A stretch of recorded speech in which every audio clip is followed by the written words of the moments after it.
Can I just say spent because I didn't save anything? What's up, everyone? This is Laremy Tunsil. Welcome to my home, and I'm gonna talk about how I spent my first million. I'm from a small town called Lake City, North Florida. It's up there by Jacksonville. Not much to do at all. Everybody knows everybody. It's a super small town. Everybody's pretty much a cousin there. Everybody know everybody's business. Was there buzz around the town? Was everyone like, oh, you're going pro, man? Of course. Of course, at Lake City, you hear that at a young age. I got my first offer my 9th grade year. So it was like a lot of buzz going around town about that. My mom did not let me have a job as a teenager at all. She just wanted me to focus on football. Any type of sports, football, basketball, track. She did not want me to have a job. I actually wanted my first job to be at McDonald's. So I could eat all day and just collect money, collect fries and all that. My first job ever is an NFL offensive lineman. I grew up with my little brother and my mom. So when I got that money, I always wanted to take care of them too, because that's who I grew up with. I was close around, so I just wanted to take care of them too, get my mom whatever she wanted, get my brother whatever he wanted. I can't really describe what it felt like to be drafted. It was amazing just to be in that position and definitely get drafted by a hometown team. That feeling was just crazy, and it was a blessing for sure. So my biggest thing on draft night, I didn't want to go nowhere cold at all. So I wanted to go somewhere that's warm, and Florida was a perfect spot for me.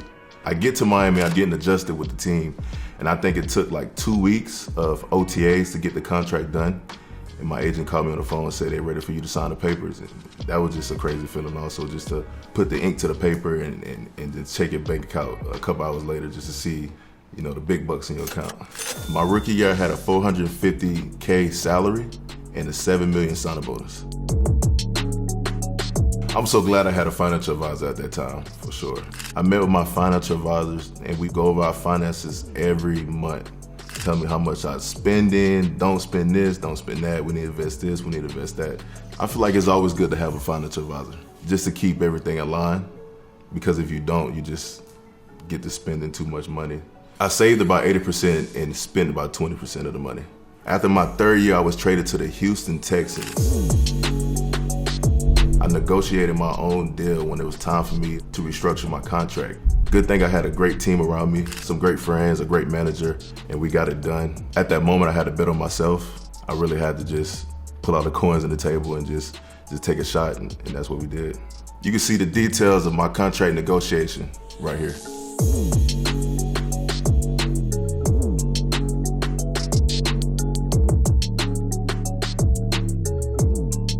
I'll talk about how I made my money and how I saved my money. Now let's talk about how I spent my money.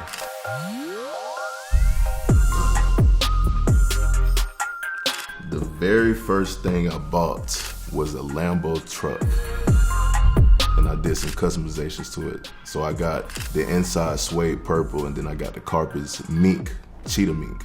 I always wanted one, and my biggest thing, I love fast cars. So I had to get me a Lambo truck, something I could just ride in every day and go fast.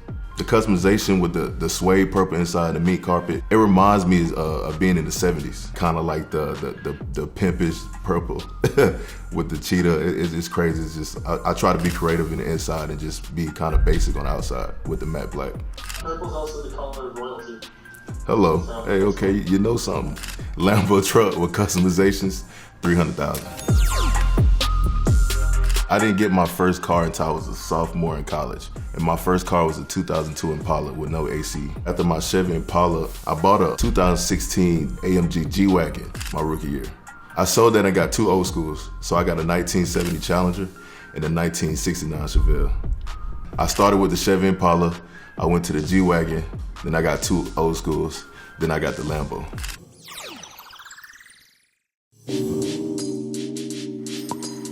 I randomly asked my mom what kind of car she wanted. And I really thought she was gonna say a Mercedes. But my mom said she wanted a Bentley Continental GT. Coupe with red interior, so that's what she want. So that's what she getting. I think she knew I was gonna get her a car. I think she knew, because I always told her, like, once I get that second contract, I'm gonna get you whatever you want. And she knew it was coming. And I just asked her randomly one day what type of car you want, and she had it picked out, like, from head to toe.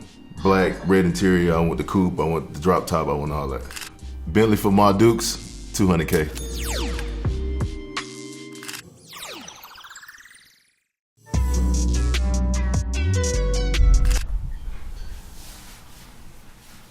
So my next big purchase was these collectibles. They're called calls. I got a whole bunch of these around the crib, but this is my favorite one. It's a Dior calls with the suit on. So I actually hit up a guy on Instagram. His name is Justin Reed. So if y'all want to shop with him, just DM him. He got you. But Justin Reed actually hit me up with this Dior calls, and I had to copy as soon as I seen it. The reason I collect these is kind of like I love to be artsy and creative and kind of put things together. Calls collection, 50K. How many calls dolls total do you have in your collection? 12. I'm keep collecting them. It's gonna be all around the crib, man. I'll say 30 plus.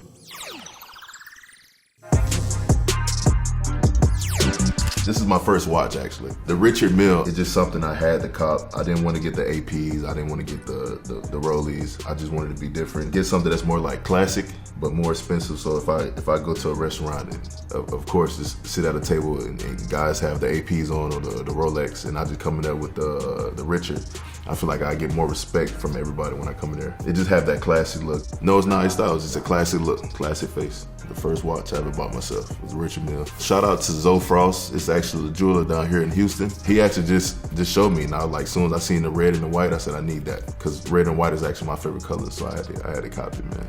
My first watch, a Richard Mille, 200K. Whole house on the wrist.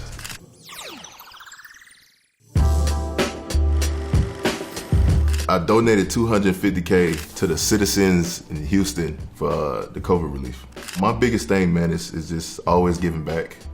Just to see some of the athletes that lived in Lake City always come back to the hometown and always give back to Lake City. So that kind of motivated me, and I just wanted the spark to give back and just help people.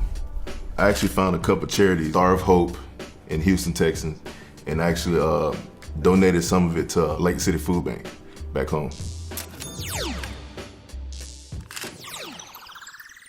This is how I spent my first $1 million with my new contract extension with the Houston Texans. I'm happy how I spent this money. It kind of went fast, but everything I bought is a gift to myself or a gift to other people. It's an amazing feeling to know that I could take care of my family for the rest of our lives. That's an incredible feeling. You know, I set that goal at a young age and I achieved it. Even though I spent the milli, can I add one more? So I got my brother a 2020 Mercedes G-Wagon AMG. I haven't given it to him yet. It's coming from Germany, actually. I just randomly asked him like I asked my mom. It was actually the same day I asked my mom what type of car you want. I got it for him for sure. G-Wagon for my little brother, 150K. Well, that's it, GQ. This is how I spent my first $1 million, and hope you catch me on the field on Sundays.